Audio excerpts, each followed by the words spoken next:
les amis, donc oui, ce week-end c'était Bondu, c'était le salon du livre de Bondu, voilà. Et ben ouais, finalement j'y étais les 2 jours parce que c'était pas prévu, c'était prévu que le dimanche. Les auteurs ont ouvert le samedi, ben tu devais pas venir dimanche. Si, mais bon voilà. Donc vous verrez la dernière photo que je vais mettre, ça vous expliquera pourquoi. Donc j'ai été le samedi, parce qu'au fait le samedi, voilà, il y a Antoine Cornuel qui a fait une petite dédicace chez lui, donc à Bondu.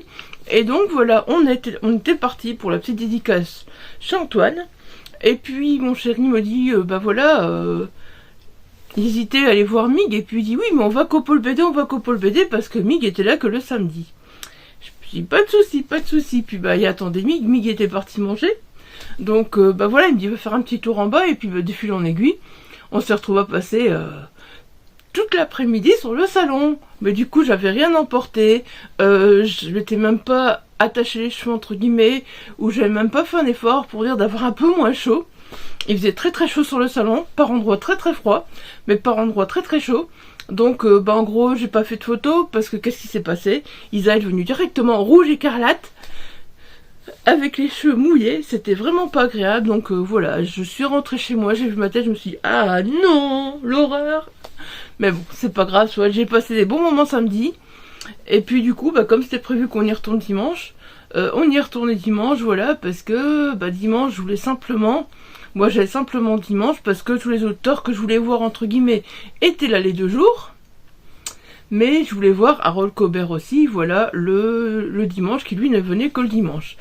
Donc, bah voilà, ça fait que bah, finalement, j'ai été les 2 jours. Et donc, bah, le dimanche, voilà, je me suis armée un peu, j'ai fait des photos, pas que.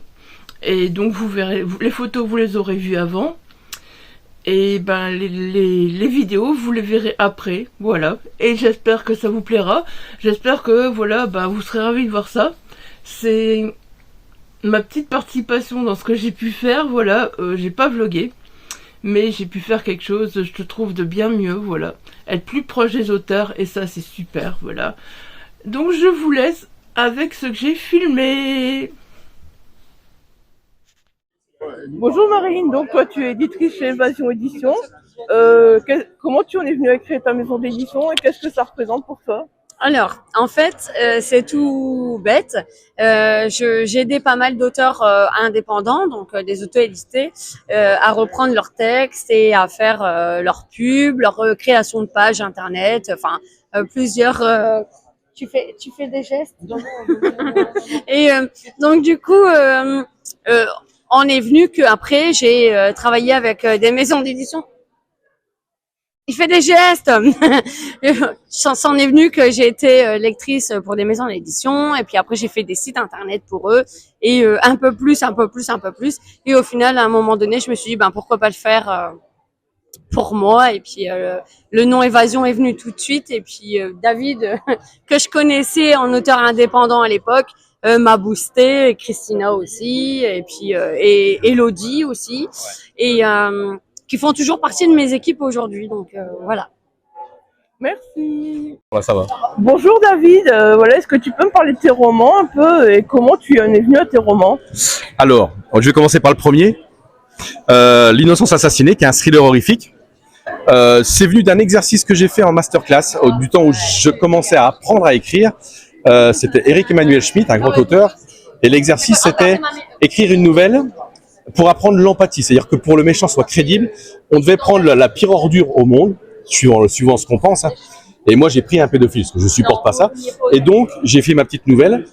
Et l'idée a émergé, et j'ai rajouté des policiers, j'ai rajouté l'enquête, j'ai fait mon scénario, et l'innocence assassinée est née. Et il a bien marché. Et des fans ont demandé, des lectrices ont demandé à l'éditrice, est-ce qu'il y aura une suite? Et du coup, je me suis attelé donc à l'innocence assassinée 2 et 3, le petit dernier qui vient de sortir. Il n'y aura pas de 4. Hein. Et donc, c'est 3 histoires complètement différentes, mais il y a un fil rouge qui va relier les 3 histoires, en fait. Donc, j'ai démarré comme ça. Après, j'ai rencontré, donc, dans la maison d'édition, Christina de Azevedo, qui m'a demandé un petit coup de main pour son livre qu'elle écrivait à l'époque. J'ai rajouté plein de choses à moi. Elle a adoré. Et du coup, on l'a écrit à 2. C'est D'ombre et de chair 1 et 2, notre petit bébé, qui part dans le thriller horrifique et qui va très vite couler dans le fantastique. avec une femme magnifique qu'on adore. Donc on est vraiment dans une œuvre fantastique qui s'ouvre sur l'écologie, je vais dire une bêtise, mais sur l'univers. On est vraiment sur quelque chose de fantastique. On sort du côté thriller. Entre-temps, j'ai écrit plein de nouvelles parce que j'aime bien plutôt gore pour les fêtes sanglantes et les foutus Saint-Valentin. On s'est amusé. Donc là, les couvertures parlent d'elles-mêmes. C'est des nouvelles macabres ou gore où on s'amuse avec les fêtes de la Saint-Valentin et de Noël. On s'est bien amusé. Et le petit dernier, voilà, une époque de ma vie où j'avais du mal à écrire, je me suis lancé un défi avec Elodie Belfanti. On a écrit un conte de Noël. Voilà, il y a 2 nouvelles, la mienne et celle d'Elodie. On suit le même personnage, un peu magique dans des milieux défavorisés, de SDF, des familles déconstruites. Et la magie opère et c'est un vrai conte de Noël. Donc là, c'est pas de l'horreur et on a changé un peu de style. Voilà. Le prochain, il va falloir attendre un petit peu, c'est pour après les grandes vacances. Ça va, je te remercie. Honneur. Alors, bonjour Rose. Bonjour. Du coup, est-ce que tu peux nous parler un peu de tes romans en fait? De mes romans, alors j'en ai 2. Alors le premier chez Évasion Édition, je précise, parce que j'écris depuis 14 ans, c'est Le Cri de l'Agneau. Alors Le Cri de l'Agneau, sa petite histoire, au départ il s'appelait Carmen. Il a participé à un concours de romance, lol. Et mais en fait voilà, le reprend le dessus, hein, le naturel prend le galop, comme on dit. C'est pas vraiment ça, mais bon c'est pas grave. Et du coup, voilà, donc Le Cri de l'Agneau, c'est l'histoire de Carmen, qui est une jeune fille qui a une éducation un petit peu hors norme, hein, parce qu'elle est un petit peu en décalage des autres jeunes filles, et elle est toujours enfermée chez elle dans sa chambre. Le seul droit qu'elle ait, c'est celui d'aller en cours. Pourquoi sa mère elle l'enferme? Un vrai mystère. Sa mère, elle est très froide, elle est assez dure. Son père, il est très particulier. On prend aussi à l'alcool. Et puis Maël, un jeune homme qui débarque dans sa classe, va emménager près de chez elle. Et il y a une attirance évidente entre eux. Et petit à petit, il va l'amener un peu à sortir de chez elle. Et pour le coup, elle va découvrir ce terrible secret que cachent ses parents, qui est absolument horrible. J'ai fait énormément de recherches, j'ai vu beaucoup de vidéos sur les raptes d'enfants. Alors forcément, il y a un lien. Alors je peux pas non plus trop spoiler. Déjà là, j'en ai beaucoup dit. Voilà, on n'est pas dans le descriptif, mais on est quand même dans le public averti, parce qu'à la fin du livre, ça se termine assez mal quand même. Voilà, par rapport aux enfants, quand on est très sensible, je pense que c'est pas une lecture qu'il faut conseiller. Mais sinon, je pense que même des ados qui sont avertis peuvent lire aisément Le Cri de l'Agneau. Voilà. Ensuite, le deuxième chez Évasion Édition, lui, c'est Le Silence des anges déchus. Alors là, c'est quand même différent. Donc c'est toujours un thriller introspectif. Donc là, on a 3 voix. La flic, qui essaye de se démener avec ses démons par rapport à l'alcool. Depuis 2 ans, elle a arrêté de boire. On la met sur une affaire assez terrible parce qu'elle retrouve une adolescente morte dans sa ville, de Valenciennes, où je suis née, sous un pont. Et puis, de fil en aiguille, elle fait un peu le lien 25 ans plus tôt avec une adolescente qu'on avait retrouvée morte, un cold case, voilà, donc qui n'avait pas été élucidée. Donc, on va réouvrir l'affaire, évidemment. Elle va faire le lien entre les deux. Et justement, sa fille va être enlevée par le tueur qu'elle recherche sur son dossier. Je ne peux pas en dire plus parce que sinon je vais spoiler. C'est un tueur, c'est un homme ou une femme. Au début du livre, on ne le sait pas. Et dans le livre, justement, avec l'éditrice, on a mis des pages noires.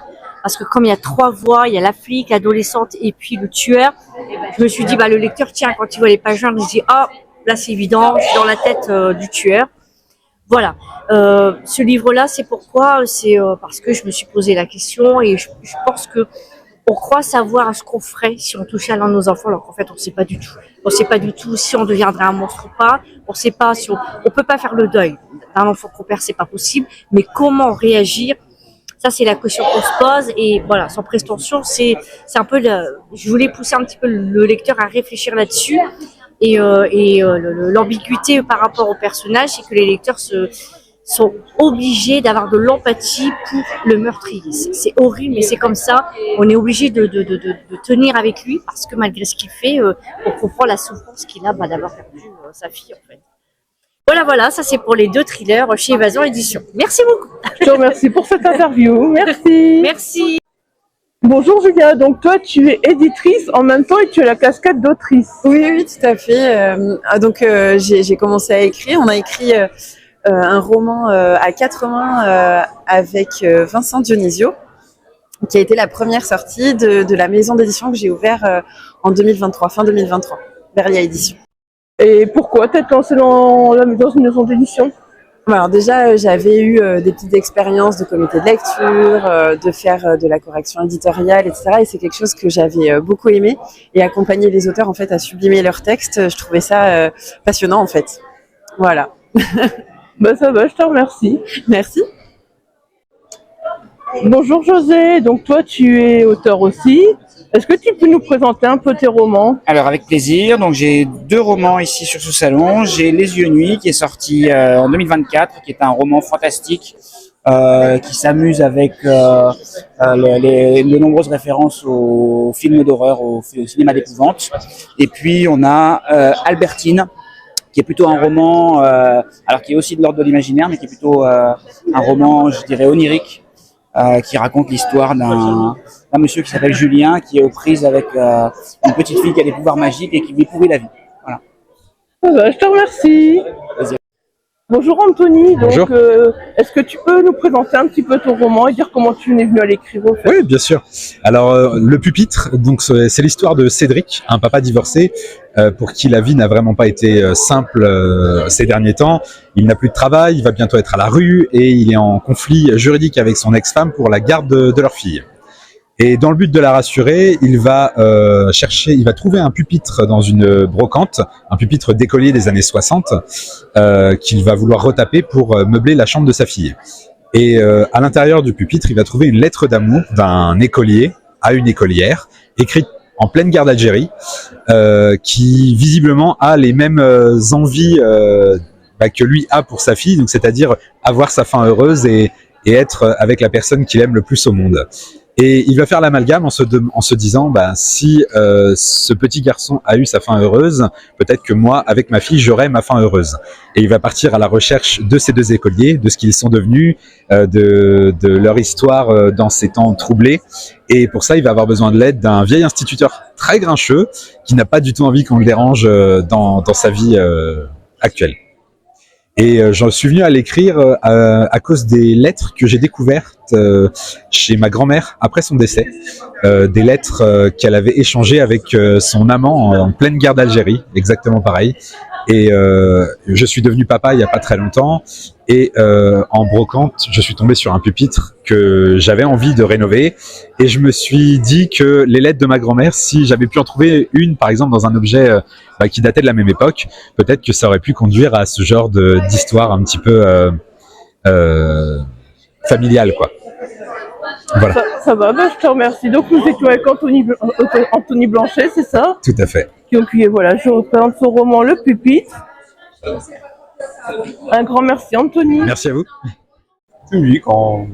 Bonjour Marc, toi qui es éditeur chez Faute de Frappe, tu peux un peu me parler de ta maison d'édition s'il te plaît? Ouais, alors Faute de Frappe, c'est une maison indépendante qui existe depuis 6 ans, voilà, dont je suis le fondateur et l'éditeur. On est spécialisé dans le thriller et surtout l'horreur. Voilà. Alors l'horreur, les romans, de la nouvelle, l'horreur francophone, l'horreur étrangère traduite, l'horreur plutôt épouvante, ou alors le trash le plus crade, le fantastique aussi, ou le réaliste, l'horreur sous toutes ses formes. Voilà. Donc venez nous voir. Je te remercie. Bonjour Julien, est-ce que tu peux nous parler un peu de ton roman? Avec plaisir, donc je suis Julien Léonard et j'ai sorti mon premier livre chez Édition Faute de Frappe, ici, Chronique insensée d'un chasseur de monstres. Alors qu'est-ce que je peux dire? Le mieux c'est de parler du héros principal. On est avec Caleb Hudson qui est un anti-héros plutôt, qui a toutes les qualités du monde, à savoir qu'il est asocial, vulgaire, alcoolique, il est impulsif, il est très dangereux et malgré tout c'est quelqu'un de très drôle au final et on va le suivre dans une succession d'aventures durant lesquelles il va faire équipe en fait avec une fille possédée par un démon. Donc il faut imaginer le personnage. Hein. On a de temps en temps une fillette de 9 ans toute mignonne, puis on a un démon. Donc voilà, le contraste est très très marqué, c'est très drôle. Et vous suivez donc le duo qui va essayer de sauver la fille du héros qui se trouve coincée en enfer. Je n'en dis pas plus. Il y a de la fantaisie, il y a de l'horreur et normalement on s'amuse pas mal parce qu'il y a beaucoup d'humour noir. Ça va, je te remercie. Bonjour, voilà, mon livre c'est Issa Abdullah, une biographie romancée.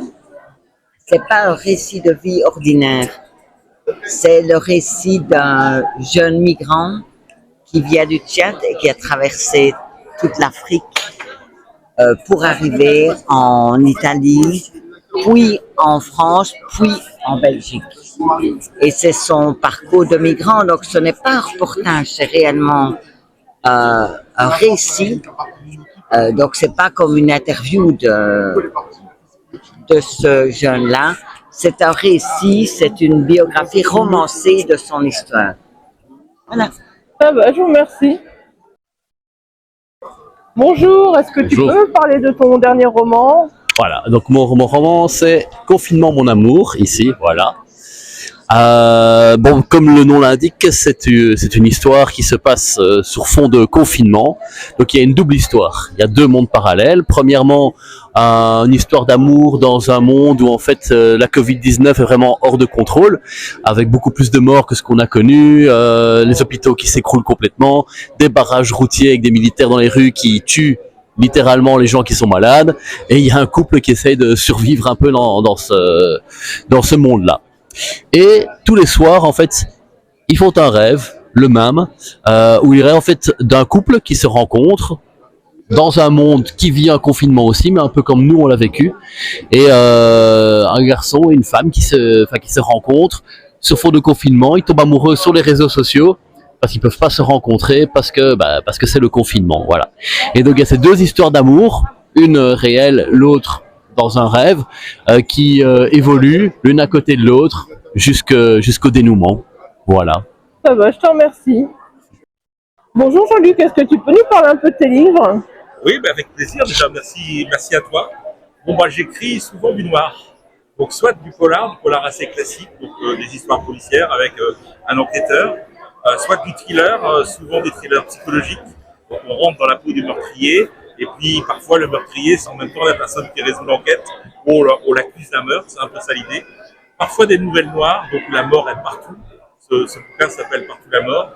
Ou alors, et c'est ce que j'écris depuis un petit moment maintenant, depuis mes deux derniers livres, ce que j'appelle des polars décalés ou déjantés. C'est ce que j'appelle en fait du cosy mystery à la française. Donc il y a à la fois du suspense et de l'humour. Il n'y a pas de flic, il y a un meurtre, mais le meurtre est dans les deux cas complètement secondaire par rapport au rapport entre les personnages, par rapport à ce qui leur arrive, aux scènes, parfois cocasses, parfois loufoques, et puis j'irais aux événements qui arrivent à des gens de tous les jours, du commun. On pourrait rencontrer presque dans la rue. Ça va, je te remercie. Bonjour Laurence, est-ce que tu peux nous parler un petit peu de la maison d'édition? Avec plaisir. Olu Édition, c'est une maison d'édition. On a maintenant un petit peu plus de 10 ans puisqu'on s'est créé en 2014 et on est surtout en littérature de l'imaginaire jeunesse et tous les âges en fait, puisqu'on a des albums pour les tout petits, de la bande dessinée et aussi des romans premier lecteur, ados, jeunes adultes. Ça va, je te remercie. Bonjour Catherine, est-ce que tu peux parler un peu de ton roman Hayden Jones? Bonjour, alors Hayden Jones, c'est un roman de fantasy victorienne steampunk.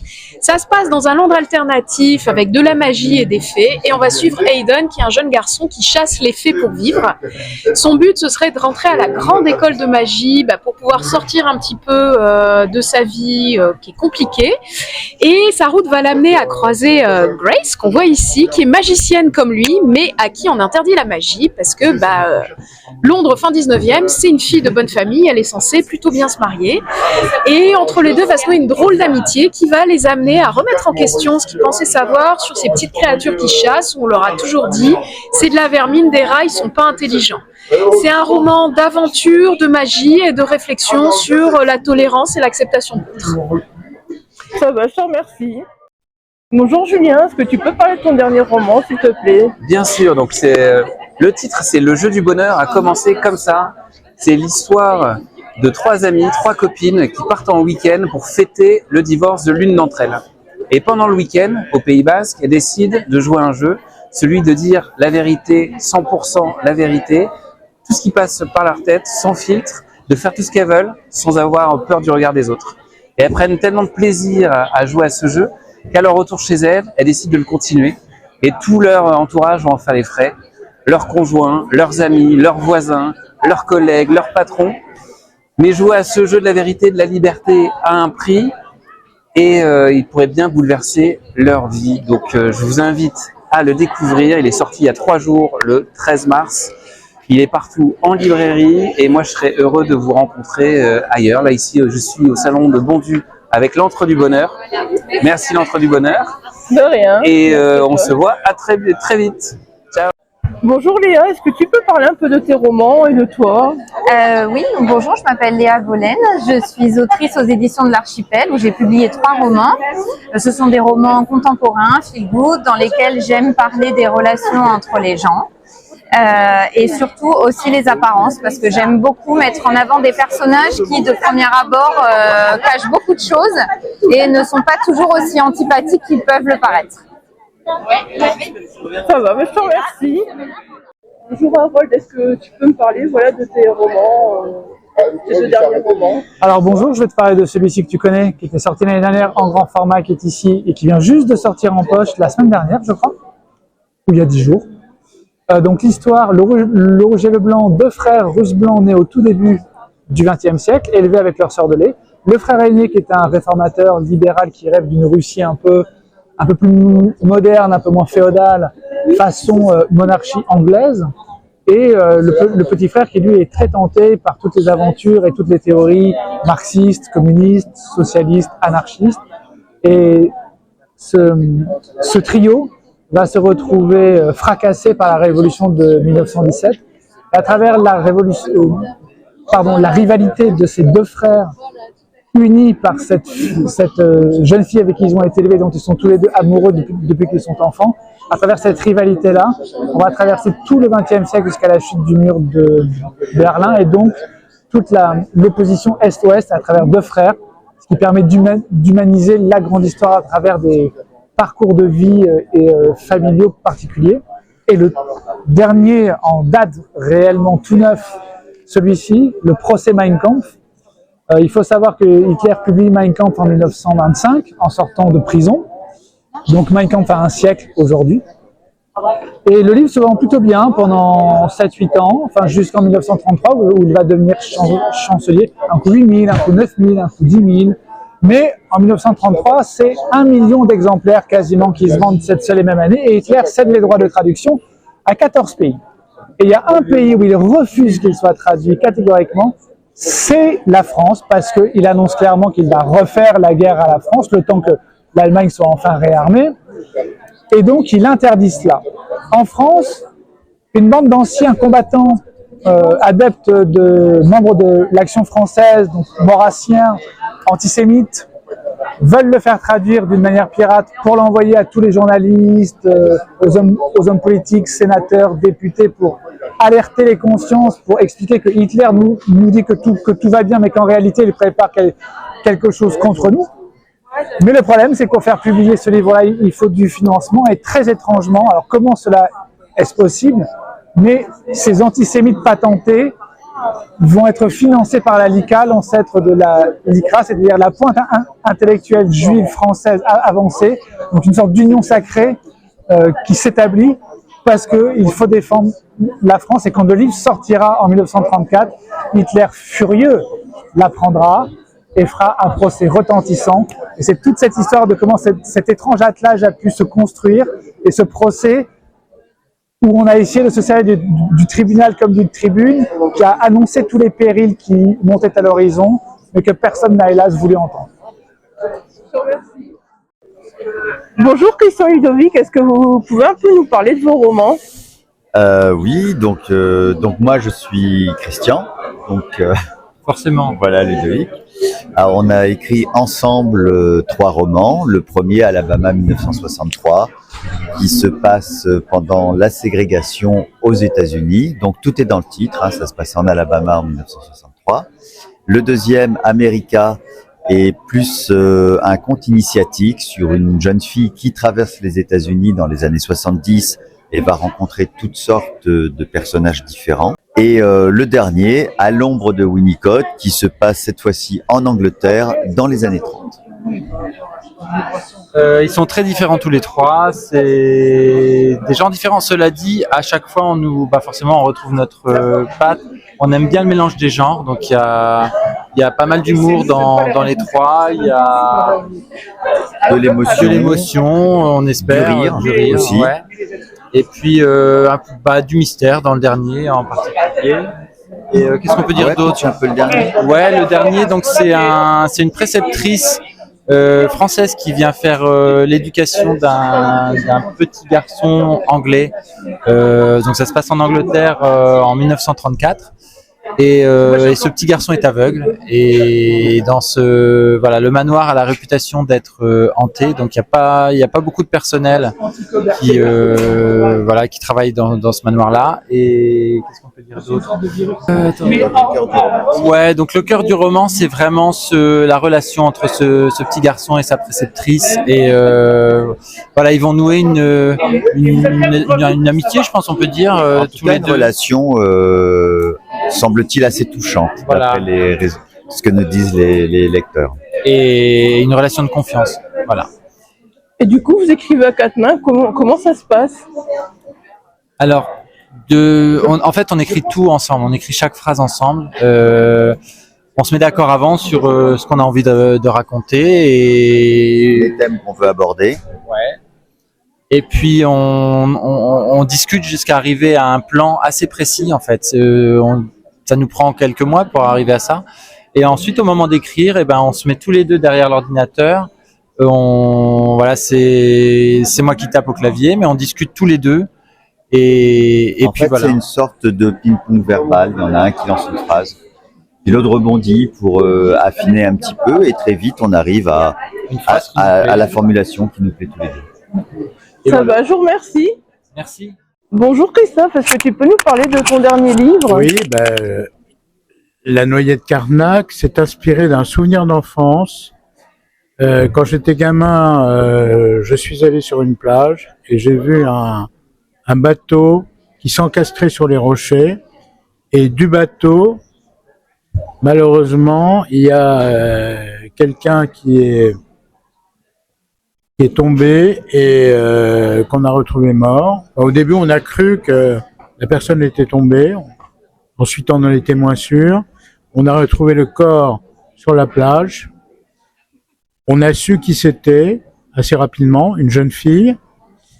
La gendarmerie a considéré que cette jeune fille s'était noyée. Voilà. Et dans mon roman, parce qu'après, moi, j'invente une fiction.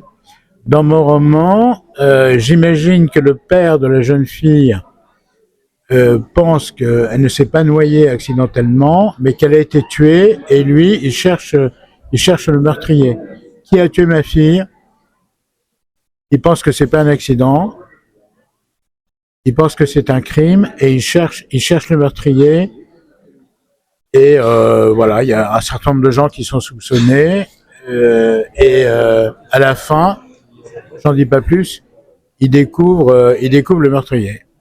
Il découvre celui qui a tué sa fille. Ça va, je te remercie. Voilà. Bonjour Florentine, donc voilà, est-ce que tu peux nous parler de tes livres et de l'association? Écoute, oui, avec plaisir. Moi, je suis donc autrice. Là, sur ce stand, il y a 2 romans. On va dire que c'est entre le feel good et le roman de développement personnel. C'est toujours des histoires de femmes. On a Coupure. Tara, elle a 43 ans, elle est lilloise et elle a passé sa vie à hésiter entre être parfaite et être heureuse. Elle y arrive ni l'un ni l'autre. Et bon, il va lui arriver des choses qui vont faire qu'elle va être obligée de bouleverser sa vie, elle va partir en voyage, etc. Ici, c'est plus une histoire mère-fille. C'est une ado de 13 ans qui s'appelle Marie et qui écrit sur son journal intime sa rage d'être dans cette situation et surtout d'être la fille de Anne qu'elle trouve très insipide. Et un jour, Anne va tomber sur le journal de sa fille, c'est pas bien. Mais ça va changer sa vie parce qu'elle va se demander si elle n'a pas un peu raison, est-ce qu'elle est vraiment heureuse dans ce qu'elle fait, est-ce qu'elle est vraiment elle-même. Et pareil, donc on va avoir la mère et la fille qui vont écrire la même histoire, mais chacun avec leur propre filtre. Et ça les emmène dans des aventures en Italie, rencontres de famille, il y a un secret de famille, etc. Voilà. Et pour le salon spécialement, parce que moi je suis très très concernée par la cause féminine, j'ai décidé que tout le stock que je vendrais, ce serait au bénéfice d'une association qui est du Nord. C'est une association de femmes qui s'appelle Selfa, qui vient en aide aux femmes qui ont eu le grand courage et la grande force de sortir de situations de violence, d'abus. Il y a même un pôle qui aide les ados femmes à sortir de la prostitution. Donc c'est une grosse asso qui fait des trucs extraordinaires. Tout ce que je vends, c'est au bénéfice de l'asso. Et c'est hyper important pour moi. Voilà. Ça va, je te remercie. Voilà, maintenant que vous avez vu ces vidéos, j'espère que ça vous aura plu. Et j'ai envie de vous faire un petit haul, au fait, voilà, un book haul du salon, en fait, un book haul, voilà, parce que je me suis dit, si je fais le book haul avant, bah vous aurez plus de surprises avec les auteurs que j'ai pu rencontrer, les auteurs, voilà, que, pour laquelle je devais réserver cette surprise. Donc voilà, je me suis dit, c'est le moment maintenant. Là, je fais le book haul après, comme ça, voilà, ça fera bondu, voilà. Alors, ils sont même pas dans l'ordre, parce que... Non, ils sont pas du tout dans l'ordre. Parce que oui. Attendez.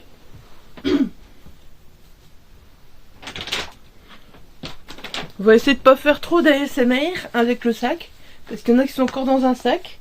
Et je laisse là, c'est plus pratique parce que mon bureau est assez éloigné, donc voilà, je laisse là, c'est plus pratique, franchement. Donc, on a été voir donc Antoine chez lui, Antoine Cornuel chez lui, voilà. Bon, il nous a fait la dédicace à nos deux noms. Voilà, c'est Exploratio. Mon homme a déjà lu Innovation qui est le tome 1. Moi perso, voilà, je pense que Avril autour de la SF, comme c'est une duologie, je vais me les dégommer tous les deux, ils sont pas très grands. Innovatio, Exploratio. Voilà, donc Avril autour de la SF, je pense que je vais déjà me dégommer ces deux-là. Ouais, voilà, je vous fais du spoil, là, carrément, Avril autour de la SF, j'ai envie de me dégommer ces deux-là. Donc voilà, c'est la suite. Donc je lis pas le résumé parce que le tome 1, je l'ai pas encore lu, donc je vous lis pas de résumé. Puis comme c'est un tome 2, ils peuvent se lire indépendamment, mais voilà, je préfère rien savoir. Je préfère d'abord lire le tome 1, donc voilà. Là, c'est quand on a été voir Antoine chez lui, voilà, on lui a pris Exploratio, sachant qu'on a encore 2 romans de lui apprendre et qu'il est de lui à lui acheter. Et qu'il est sur son 5e roman, voilà. Donc il faut y aller, hein. Voilà, ça c'est Exploratio. À peu près dans le bon ordre, donc voilà. Ensuite, comme je vous dis, le samedi, j'ai aucune photo, voilà, sauf chez Antoine, parce que chez Antoine, j'avais une tête à moitié potable. Ensuite, donc, mon homme a été attiré donc par le stand des 3 Nornes, voilà. Donc, on a été voir le stand des 3 Nornes. On a été voir donc Lorraine Bellès, qui est l'éditrice qui a la chaîne Les Mots de l'Imaginaire, voilà. Et on a été discuter un peu avec elle, donc voilà, très très sympa. J'ai pas de photos, j'ai pas de vidéos, j'ai rien sur son métier d'éditrice, encore une fois, voilà, parce que, voilà. C'était samedi, et que samedi, j'avais rien. J'avais pas un micro-cravate, j'avais rien sur moi. C'était de l'arrache samedi quand on est parti, donc voilà. Malheureusement... Donc voilà, personnellement, j'ai pas envie de lire le résumé, parce que... C'est lui qui l'a pris, je sais que c'est du steampunk. Et voilà, j'ai envie de le découvrir par moi-même, si je le découvre. Je sais que ce sera certainement mon homme qui lira avant. Mais voilà, j'ai bien envie de le découvrir aussi, donc je suis curieuse. J'avoue. Alors ensuite, donc là oui, on a été chez... Donc samedi. Samedi, on a été chez Olu. De toute façon, je vous mettrai tous les liens. Il y aura beaucoup de liens en barre d'infos. Il y aura beaucoup de liens. Donc voilà, on était chez Olu. Et chez Olu, on était en partenariat avec eux, en fait, sauf qu'on avait renvoyé les chroniques. Et que, par rapport à Geckopolis, on était en partenariat avec eux. On avait renvoyé les chroniques, mais il y a des mails qui sont perdus. Donc voilà, on n'avait plus de nouvelles. Et on était assez contents de les revoir. Pas pour le fait d'être en partenariat et tout, mais pour le fait de discuter. C'est toujours sympa, c'est toujours des beaux moments chez Olu. D'ailleurs, vous aurez pu le voir avant, voilà. Et donc on a pu choisir chacun un livre finalement, voilà. Donc maintenant les services presse avec Olu, c'est reparti. Et donc voilà, ils nous ont proposé La Cité Rebelle, que mon homme est déjà occupé de lire, vous voyez, hein. J'avoue que Sylvia Dalouche, j'avais beaucoup aimé, je ne sais plus ce que c'est son précédent roman, s'il est noté là. Sylvia Dalouche, si son précédent roman est marqué là, ça va aller. Mais... non, je sais plus. Ah, je sais plus. Je vous l'écrirai là en dessous. Je vous l'écrirai là en dessous parce que je me souviens que j'avais beaucoup aimé. Bon, ça n'avait rien à voir avec ça, mais voilà. J'avais beaucoup aimé, donc quand je leur ai montré, du coup je leur ai montré ma chronique sur place, ils ont dit bah voilà, elle a écrit un nouveau roman, La Cité Rebelle, c'est de la dystopie, donc on verra bien. Mon homme est occupé de le lire, donc j'attends son avis pour voilà, pour m'y lancer. Et du coup, je sais pas pourquoi, j'étais attirée par ce livre. C'est très jeunesse. C'est très jeunesse, mais voilà, j'étais attirée par Dragonia, qu'on a eu aussi en service presse. Là, l'auteur était sur place samedi, donc voilà, j'ai pas de photo, j'ai rien. Franchement, hein. Je suis désolée pour le samedi, pour les auteurs qui étaient là samedi, s'ils vont tomber sur cette vidéo. Mais voilà, samedi, j'avais rien. J'ai même pas pensé à faire de photos. J'avais une tête pas possible, donc voilà. Donc c'est Dragonia, c'est un tome 1 si j'ai compris. Ou il y a 2 tomes dedans ou bien? Ah, je sais plus. Ouais, je pense que c'est ça. Ouais, je vous en reparle. Ouais, c'est ça, il y a 2 tomes dedans. Donc il y a Le Guetteur de Dragons et La Reine des Amazones. Voilà, vous les voyez ici tous les deux. Je vous avoue que ça me faisait pas mal envie, donc je me suis dit, bon, avouez que la couverture, voilà, comment ne pas craquer sérieusement. Donc voilà, c'est les services presse de toute façon, donc je vais les lire, moi je vais en parler. Mon homme les lira aussi, voilà, donc je pense qu'il chroniquera plus La Cité Rebelle, mais moi je chroniquerai les deux de toute façon.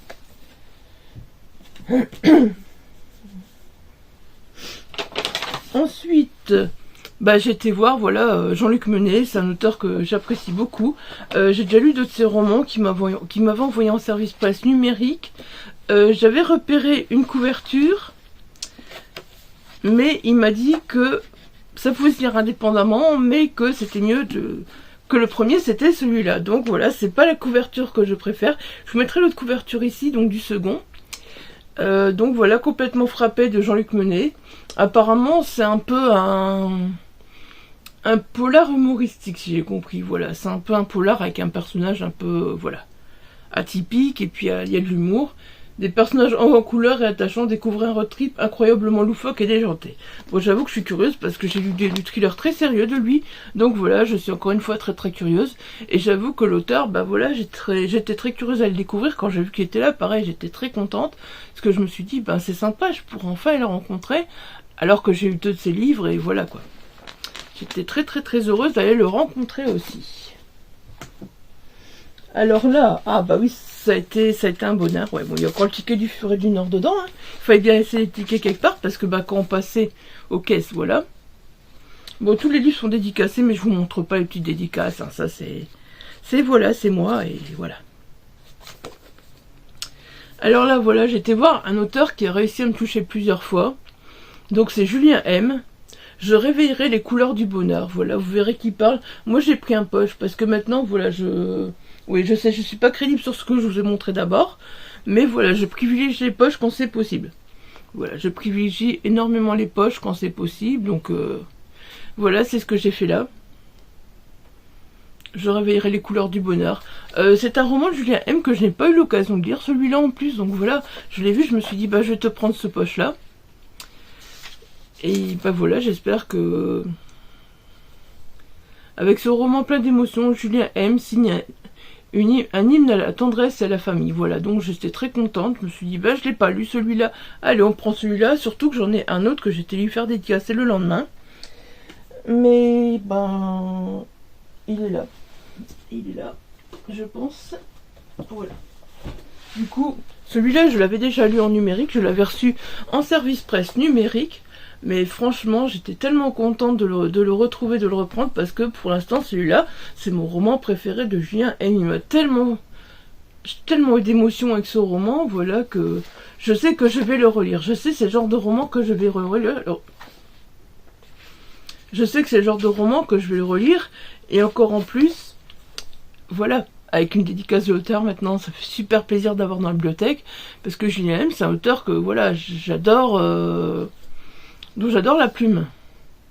Et puis vous verrez que le personnage est pas mal aussi. Alors ensuite, voilà, j'étais partie pour faire dédicacer donc Alabama 1963, que j'ai lu il y a pas très longtemps, dont je vous parlerai très bientôt, de Ludovic Manchette et Christian Niemek. Voilà. Donc j'étais partie pour leur faire dédicacer, je leur en ai parlé, tout ça.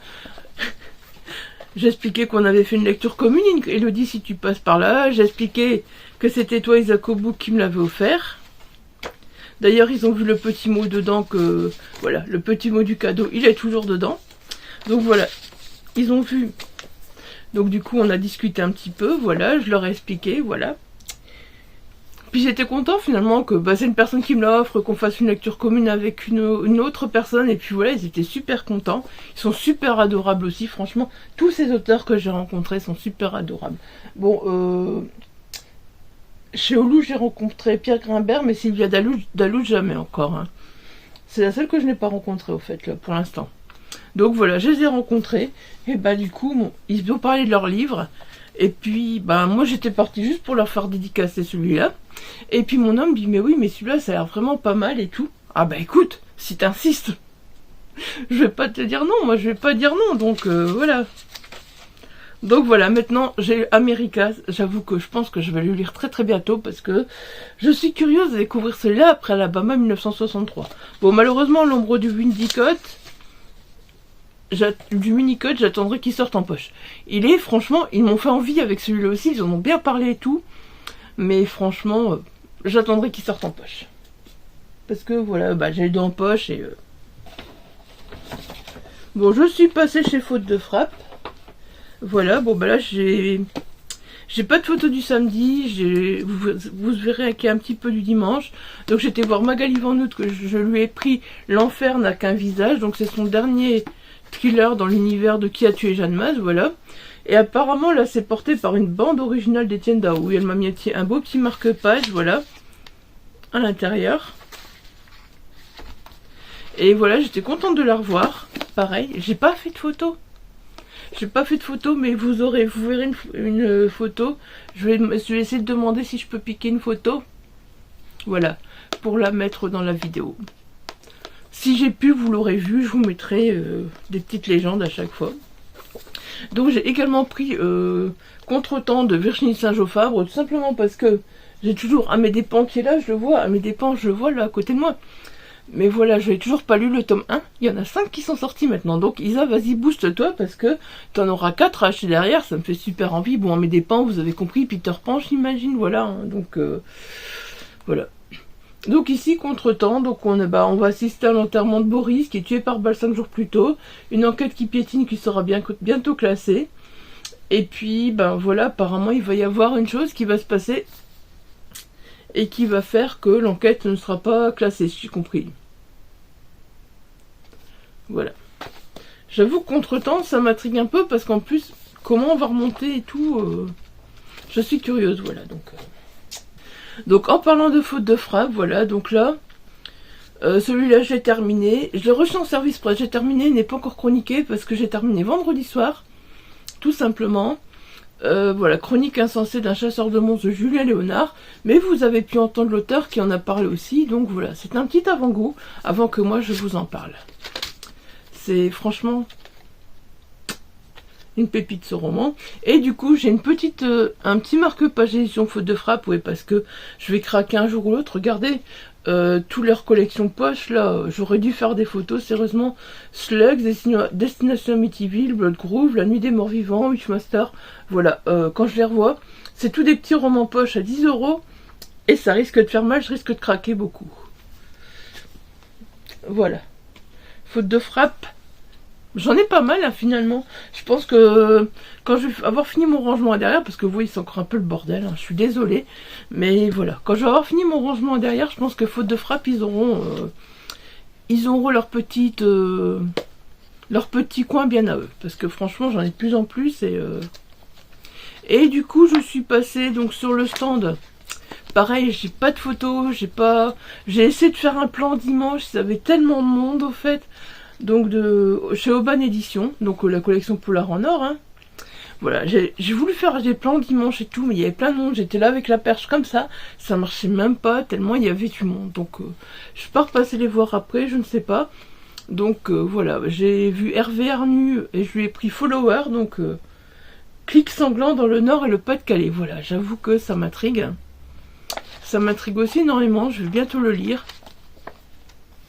Donc voilà, ça c'est le petit polar au nord que je me suis pris à Bondu. D'ailleurs, il y en a d'autres. Je vous fais ça, mais au fait, j'étais sur un autre salon au mois de février et je vous l'ai pas présenté, je vous en ai pas parlé. Mais je fais ça là maintenant parce que voilà, maintenant j'ai un peu de temps et je sais que ben voilà, je ferai le salon du mois de février après. C'est pas grave, on sera brouillon, mais tant pis. Alors, bah, j'ai reçu, il y a peu, voilà, l'empathie d'Antoine Renan, que je n'ai pas encore lu, avec qui, justement, j'avais discuté au mois de février. Et voilà, depuis, je l'ai reçu, et je suis très très curieuse de le découvrir. Pareil, j'ai été voir l'auteur. Et, bah, je suis curieuse, voilà, maintenant, je l'ai rencontré. Pas de photos, rien, là, encore une fois, vous verrez, voilà, rien de rien de rien. Je suis désolée, mais voilà. Il était sur le stand d'une librairie, et j'avoue que, ben... Une fois qu'on est passé sur le stand, je pense pas que j'allais retourner et allez, c'était vraiment s'incruster sur le stand de la librairie pour refaire une vidéo avec Antoine Dimanche et franchement je me sentais pas vraiment le faire parce que ben c'est quand même une librairie qui vend des livres, qui vend les livres des auteurs. Déjà moi je leur ai rien acheté entre guillemets parce que voilà, j'allais voir juste Antoine Renan et de toute façon je l'aurais pris l'empathie quoi qu'il arrive, je le prenais que celui-là quoi qu'il arrive. Bon, je l'avais déjà avant donc c'est très bien, voilà. Mais du coup, voilà, bah. Antoine Renan sera pour une prochaine fois. Je l'ai vu 2 fois, jamais 203, comme on dit. Et puis, j'ai eu l'occasion de rencontrer, voilà, Alexandra Kozelik, pareil. J'aurais tellement aimé, voilà, faire une vidéo avec elle, mais voilà, pareil. Pas de vidéo, pas de photo, je l'ai vu samedi. Dimanche, j'ai vu qu'elle avait du monde à chaque fois que je passais à son stand, donc voilà, je voulais pas attendre, je préférais qu'elle fasse ses dédicaces, et voilà, je voulais pas attendre pour faire des photos, et ce qu'il y a, c'est que, bah oui, les auteurs sont en dédicace, j'aime bien, allez, je veux pas m'imposer, au fait, j'aime bien les laisser aussi, voilà, avec leurs lecteurs, quoi, c'est logique, je suis une lectrice de ces auteurs, je ne l'ai pas encore découvert, celui-là, parce que je l'ai acheté au mois de février, voilà, À crier dans les ruines, donc de Alexandra Kozelik. J'avoue, quand j'ai vu le poche, je me suis dit, il est tellement plus beau celui-là. Je savais pas qu'il y avait un poche, mais voilà, je suis contente quand même d'avoir eu le grand format. Bah écoutez, oui, voilà, donc ça c'est samedi. Si ça se casse pas la figure, tant mieux, parce que là c'est en équilibre. Et dimanche, vous voyez, ça a été beaucoup plus calme. On n'a pas dépensé beaucoup. On a été plus sage. Enfin là, voilà, vous voyez, c'est la moitié. Il y a un peu de service presse, il y a des livres que j'étais faire dédicacer. Donc finalement, j'ai pas fait tant de craquage que ça, c'est bien. Alors donc là, voilà, c'est les éditions de l'horloge. Alors les éditions de l'horloge, c'est quoi? Je sais pas s'ils expliquent qu'ils sont au début du roman. Au fait, c'est l'université catholique de Lille, si je me trompe pas. Hein. Si je me trompe, je m'excuse, je suis désolée. Donc voilà, et c'est des personnes c'est des jeunes donc qui sont en études dans le monde de l'édition. Et puis, ben, c'est une société au fait qu'ils ont créée dans leur école au fait. Et puis voilà, il y a des romans qui commencent à sortir. Donc franchement, je les avais rencontrés lors d'une rencontre des Polars de Jimmy. Je vous en reparlerai aussi très bientôt des rencontres du Polar de Jimmy parce que j'ai toujours pas fait. Or que voilà, ça fait la 3e ou la 4e fois que j'y étais. Donc les éditions de l'horloge, voilà. Et donc on leur a pris un petit recueil de nouvelles bien sympa, on verra bien ce que ça donne. C'est 15 textes originaux préparés qu'amour, garnis d'un humour débridé et saupoudré de délicates émotions. Voilà, donc on verra ce que ça donne, j'avoue que pareil, je suis très curieuse, mais voilà. Arrête de dire ça, Isa. Donc celui-là c'est Eden Jones, donc de Catherine Loiseau, donc vous l'avez vu aussi, Catherine Loiseau dans un précédent rush. Et donc voilà, mon homme voulait à tout prix retourner sur le stand d'Holo pour avoir son 2e tome. Parce que moi perso, je n'ai toujours pas lu le premier. Mais lui, il a déjà lu le premier, il adorait. Et je pense que, bah, vu comment on en a parlé, je vais beaucoup aimer aussi. Donc voilà, je suis curieuse. Je verrai le tome 1 d'abord. Je sais pas quand, hein. C'est toujours la même chose. Quand est-ce qu'on va lire tout ça? Ouais. Mais voilà. Je vous lis pas le résumé parce que pareil, c'est un tome 2. Alors ensuite, ouais du coup, ben ouais, Julien M, j'étais lui faire dédicacer, donc le dimanche, sur mes épaules tu bâtiras ton monde, et puis il y avait Léa Volène à côté. Et franchement, ce roman, je sais pas pourquoi, mais il m'attire. En fait, à chaque fois on est à la médiathèque, je le regardais, je me dis, j'ai trop envie de le lire, Et je pensais l'emprunter à la médiathèque à la base. Puis quand j'ai vu que Léa Volène était sur place, voilà, je me suis décidée vraiment à craquer. Elle était juste à côté de Julien M. Il y avait une file le temps que je parlais avec Julien M et tout, et que j'interviewe un peu. Et après, il n'y avait plus personne. Du coup, j'ai dit, allez, c'est parti. On va craquer sur un petit poche, encore dans mon son la grenade.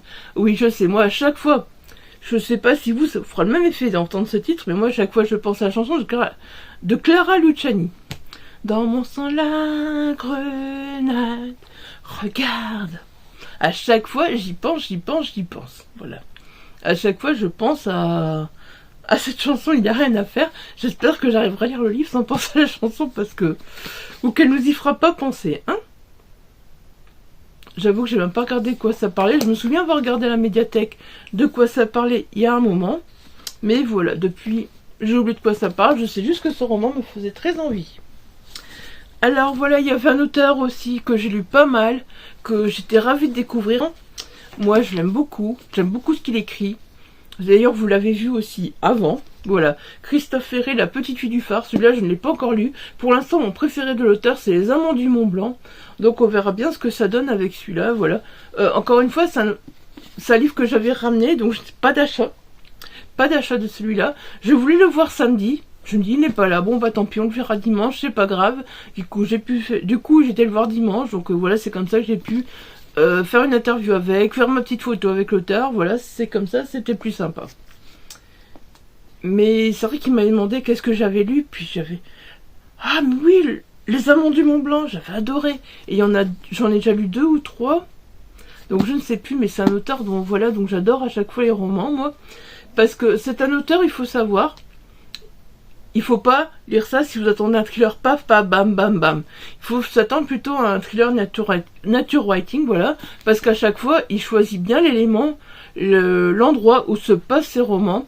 Et Les Amants du Mont Blanc, bah voilà, c'est ça qui est bien. C'est qu'en même temps, il y a l'enquête et tout. Mais en même temps, voilà, on s'évade au Mont Blanc, machin. Il nous fait des descriptions superbes. Et moi, ça que j'adore, parce qu'en même temps, dans un polar thriller, on s'ennuie pas parce que voilà, il y a de l'enquête, tout ça. Et puis en même temps, il nous fait des belles descriptions. Et franchement, moi, je recommande cet auteur. Même si certains ne le recommandent pas, moi, je le recommande, voilà. Parce que c'est vraiment... Pour moi, c'est vraiment une pépite, cet auteur. J'adore ce qu'il fait à chaque fois. Même si, voilà, les avis sont très partagés. Moi, j'adore cet auteur. Et j'étais ravie de le rencontrer. Il est super sympa. Franchement, tous les auteurs que j'ai rencontrés... Mais ils sont vraiment adorables, voilà. Ils sont vraiment adorables. Alors là, pareil, voilà. Florentine Hénon, voilà, je lui ai acheté donc Coupure et Vivre ailleurs, sans savoir ce que ça raconte. Elle en a parlé un petit peu, voilà. Elle en a parlé dans la vidéo, que vous aurez vu juste avant aussi. Mais voilà, à part ça, je l'ai pris comme ça, parce que ben, c'est Florentine. Elle m'avait envoyé un service presse. Mon Dieu, il y a... Oh, ça remonte, mais ça remonte. J'étais pas encore déménagée. Ça va faire 7 ans que je suis déménagée, donc imaginez-vous. Voilà. Et je l'avais jamais rencontrée, pourtant elle est de Lille, voilà. Et j'étais super contente là, de voir qu'elle était abondue, de voir que... Ben, voilà, que je peux me procurer ces 2 romans. Ces 2 romans qui ne sont malheureusement plus édités. Si vous les voulez, il faut passer par elle, mais... Je sais même pas si elle les vend, parce qu'en fait, ce qu'elle a fait, du coup, comme ils sont plus édités, comme la maison d'édition a mis la clé sous la porte, on va pas faire de... Hein, c'est l'édition Kiwi, voilà. Je vais pas vous en parler plus. Et donc, voilà, bah, elle a décidé au salon, donc de mettre ces 2 romans en avant, et de les vendre au profit d'une association. Elle vous parle de cette association, donc dans le petit rush aussi que je vous ai tourné avec elle, voilà. Donc... Voilà, tout simplement. Elle vous en parlera mieux que moi. Moi, j'avoue que, voilà, je vais me laisser porter. Je me souviens vraiment plus de quoi ça parle. Elle est forte pour la cause des femmes, au fait. Donc voilà, ça je sais. C'est tout ce que je peux vous dire. Et c'est une association pour la cause des femmes. Donc les 2 romans partaient à 20 €. Si on faisait un don de 20 € à la cause des femmes, voilà, on avait 2 romans. Un roman à 18 €, à 19 €, un roman à 18 €, voilà. Comme ils ne sont plus édités, ben... Je suis contente de les avoir, voilà. Je pense que le salon du livre de Bondu, c'était vraiment l'occasion de les avoir. Et si elle fait d'autres salons, peut-être, je sais pas.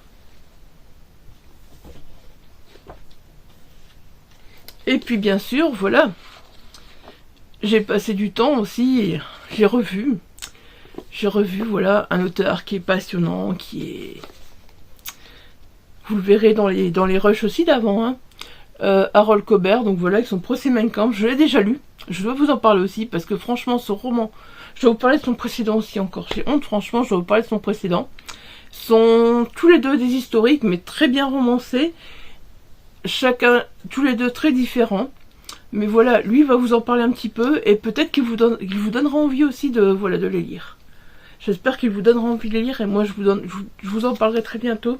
D'ailleurs, je me demande si je vais pas faire une vidéo spéciale à Harold Cobert, parce que franchement, j'ai quasi lu tous ses livres, enfin, sauf les tout premiers, du début, là, tout premier. Mais sinon, j'en ai lu quoi, 5 ou 6, je crois, déjà. Et il en a pas beaucoup plus, donc voilà. Je crois peut-être que je ferai une vidéo spéciale à Harold Cobert. Dites-moi si ça vous intéresse de découvrir cet auteur, et que je vous en parle. Voilà. Sur ce, ben voilà. Donc il y en a que j'avais déjà, il y en a que j'ai acheté sur place, voilà. On pouvait rentrer avec 3 livres par personne, donc ça faisait 6 livres. On est retourné le samedi, le dimanche. Bon bah le dimanche finalement j'en avais que 4, dont un je n'ai pas fait dédicacer parce que quand je suis passée, l'autrice n'est pas là, c'est dommage, j'aurais aimé la rencontrer, c'est Sophie Carquin. Je pense qu'il y a des auteurs voilà que je n'ai pas pu voir, parce que bon ben... Semblant de rien, on se rend pas compte, on se dit on va passer une après-midi sur un salon, on va voir du monde, et ben on voit pas tant de monde que ça, parce que le temps passe très très vite, surtout que le dimanche on était garés sur le parking d'un magasin, et qu'ils ont fait plusieurs appels au micro en disant vite vite, avant 6 h faut bouger votre voiture de là, parce que le magasin ferme ses barrières. Donc oui, le dimanche du coup, ben on s'est un peu enfui à l'arrache, on va dire entre guillemets, voilà. C'est dommage, mais on s'est un peu enfui à l'arrache, parce que... Voilà, bah écoutez, j'espère que cette vidéo sur le salon du livre de Bondu vous aura plu. Je vous parle pas vraiment du salon, mais voilà, je trouve que c'est important surtout de mettre les auteurs en avant qui étaient là. Et ben écoutez, si ça vous a plu, n'hésitez pas à laisser un petit like. Voilà, n'hésitez pas à vous abonner si ce n'est pas encore fait. N'hésitez pas à laisser un petit commentaire, ça fait toujours plaisir. Je dois répondre à vos commentaires, mais je vous jure, je les lis. Je les ai tous lus, mais je dois y répondre pour la précédente vidéo. Vous m'avez beaucoup touché avec vos commentaires. Et puis, ben voilà, si vous voulez la partager, parce que vous trouvez qu'il y a un auteur dedans qui vous intéresse, et que voilà, vous avez envie de le faire découvrir à d'autres, bah pareil, n'hésitez pas. Sur ce, je vous laisse, et je m'en vais faire le montage de tous les petits rushs. À bientôt, prenez soin de vous.